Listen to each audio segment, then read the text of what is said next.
Assalamualaikum warahmatullahi wabarakatuh. Perkenalkan, saya Sinta Karoma dengan nomor induk mahasiswa 200341617218. Di sini saya akan memberikan contoh konkret tugas perkembangan remaja untuk memenuhi tugas mata kuliah perkembangan peserta didik.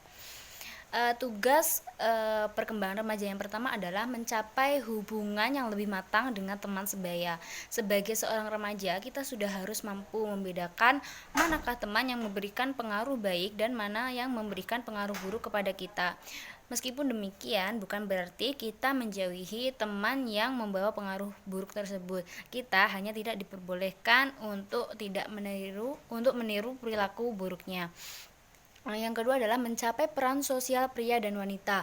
Yang pertama, sebagai pria harus sudah mampu berperan dalam kegiatan masyarakat, misalnya kerja bakti lingkungan dan lain-lain.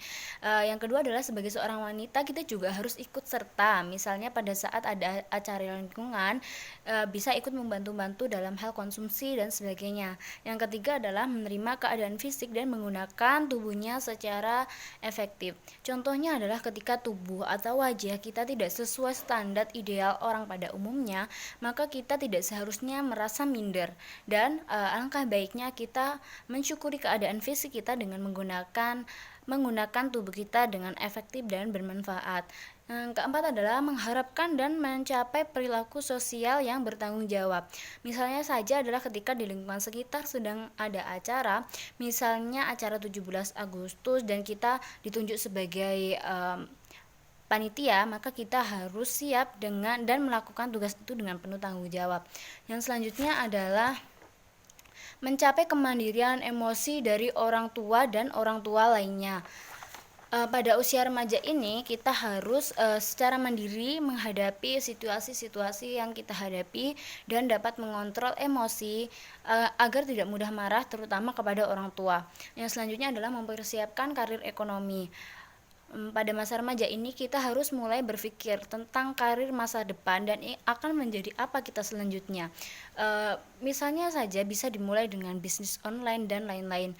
Yang selanjutnya adalah mempersiapkan pernikahan dan keluarga. Kita harus benar-benar mempersiapkan dengan siapa nantinya kita akan menikah dan akan membentuk keluarga yang bagaimana dengan orang yang bagaimana. Semua itu harus dipersiapkan agar apabila sudah siap berkeluarga tidak terjadi hal-hal yang tidak kita inginkan. Yang selanjutnya adalah memperoleh perangkat nilai dan sistem etika sebagai pegangan untuk berperilaku. Kita sebagai seorang remaja harus memiliki pegangan dalam berperilaku. Misalnya saja memiliki seorang figur yang kita jadikan panutan, misalnya orang tua atau orang-orang baik di sekitar kita.